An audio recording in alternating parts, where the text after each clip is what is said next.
How to end a contract on Upwork. From the main page of Upwork, we want to scroll all the way down until we see this listing of your contracts. So if you want to end a contract, you want to click on these three dots right here and you click on end contract. It will tell us that we need to give some more information as to why we're ending this. Just click on end contract once more.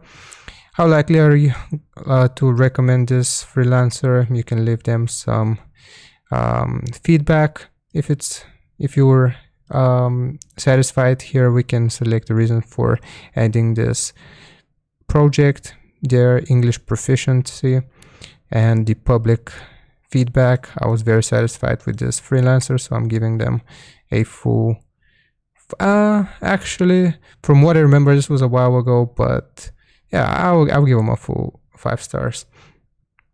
So share your experience. So this is actually the feedback that we can leave for this freelancer that everybody will be able to read. So after that, we can just click on end contract and we don't have to give them a bonus.